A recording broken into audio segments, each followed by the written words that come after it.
Star Wars Outlaws just had some massive news drop with a brand new story trailer, the release date, even pre-orders are now live, as well as an additional roadmap of content being outlined. You may or may not be familiar with this claimed to be first ever open world Star Wars adventure set between The Empire Strikes Back and Return of the Jedi. This is a third-person action-adventure shooter game focused on protagonist Kay Vess, who is an emerging scoundrel, think Han Solo type of narrative with this particular character in terms of what they do for a living. The more information we learn and new footage we see of this game has me that much more excited for it, so we're going to get on the same page with all of the pieces of new information that we now know about Star Wars Outlaws. Before we do, make sure you like, subscribe, and turn on your bell notification to join Sunbro Nation if you're new here. And I want to first hop over to VGC and read through their detailed typed up article, which outlines all of the new bits of information that we just learned following a leak of this trailer and then the confirmation when Ubisoft actually released said trailer. So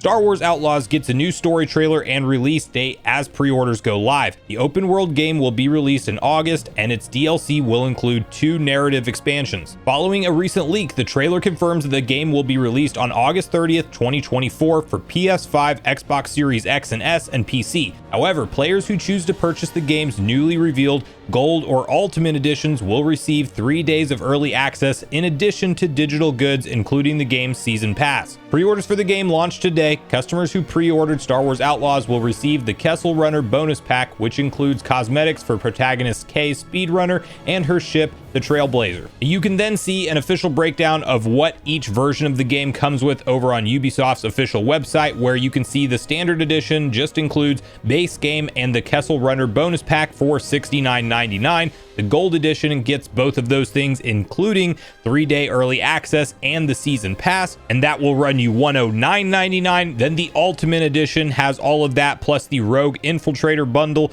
the Sabak Shark bundle, and a digital art book for $129.99. Definitely a steep price for these upgraded editions. Or if you are somebody who is into subscription services for your game, and I believe this may be only available on PC, not entirely sure about Series X and S, but you can join Ubisoft Plus for $17.99 a month and get all of the things included from the Ultimate Edition for that said subscription. Of course, if you ever cancel the subscription, you will not have access to any of that content anymore, so just keep that in mind. But you do have multiple avenues available to you in terms of how you want to purchase this game. Then next we have to break down the season pass and whether or not that's really worth it, because it might be something that you can skip on for now, and if Star Wars Outlaws really hooks you when the game finally does drop with its gameplay and everything it has to offer, I don't necessarily know that there will be a downside to just picking up the DLC individually as opposed to ordering it with the season pass, which is essentially just going to give you the 2 narrative expansions coming after launch.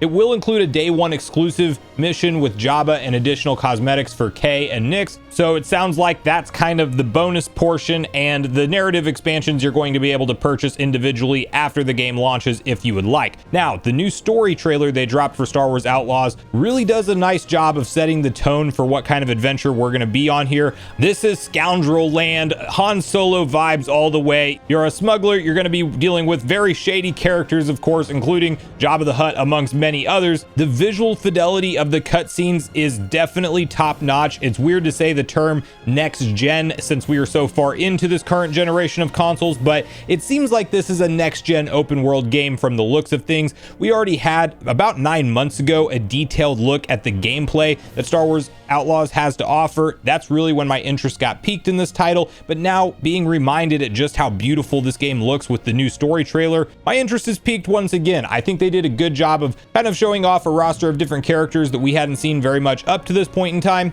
and towards the end of the trailer we get that hype payoff with multiple different sections of the game being showcased in a very fast sequence. One of the things I love about Star Wars games, if done right, is their story, and I'm very hopeful that this will deliver on that front. In case if you're curious about the gameplay loop and you haven't seen the previous gameplay trailer that was released with over 4.2 million views at the time of filming, it's definitely gained a lot of eyeballs and traction online. But third-person action-adventure shooter, you're gonna have kind of a gameplay loop of accepting missions from various shady characters, going out and completing those missions, and you're going to come back for your payment. Now, of course, your blaster is going to be your main weapon. You'll be able to pick up other weapons along along the way, and I'm assuming there's probably going to be some kind of upgrade path or unlock of additional blasters and abilities all throughout. You also have your cutesy creature with you named Nyx, who will be able to go off and distract enemies or hit buttons for you. You pretty much get to select what you want them to do at any given time. And the big thing that the gameplay trailer really made clear in this game is that there's going to be a ton of sequences of different styles of gameplay.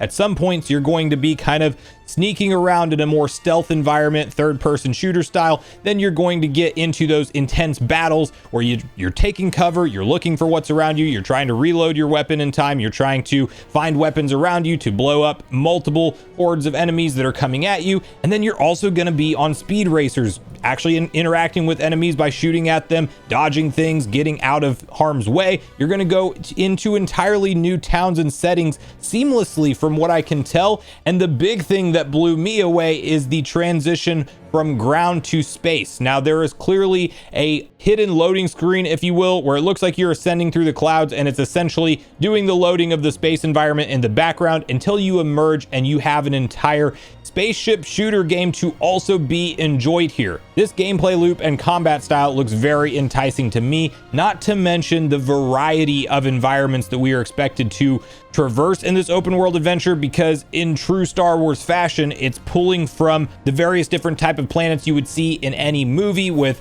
snowy environments, desert environments, space stations, rainy, and I'm sure even like lava type environments. There's going to be a lot of cool things to go traverse in this giant open world Star Wars adventure. I'm personally pumped for it. I'm glad we got the release date. Of course, with Ubisoft games, you always have to be somewhat leery of those microtransactions and them trying to squeeze the additional dollars out of you for playing through a game. Of course, there is a season pass right out of the gate that we know about before the game is launched, but I am hopeful this ends up being content complete at launch, and it already feels like a full experience for $70, and then everything else in a perfect world would be just an expansion of that already content complete game. But you can never tell anything for sure until you get your own hands on it and see some detailed hands-on reviews from multiple outlets. So we'll have to wait and see for all of that, but I want to hear from you guys at this point in the video whether or not you have any kind of interest for Star Wars Outlaws. Are you excited it's coming out August 30th? What do you think of the price point, the season pass, and all of the various different versions of this game? Will you be planning on picking this up at launch with what you've seen so far, or are you going to wait and see how reviews pan out a little bit closer to the official August 30th release date of this game? So regardless of your thoughts and feelings on everything we talked about today, I do look forward to hearing from you all in the comments down below before you leave the video, as I do look forward to getting a back and forth conversation started with you all around these topics. Go watch the video on screen next if you haven't already. Also, make sure you like, subscribe, turn on your notification bell, and I will see you guys in the next video.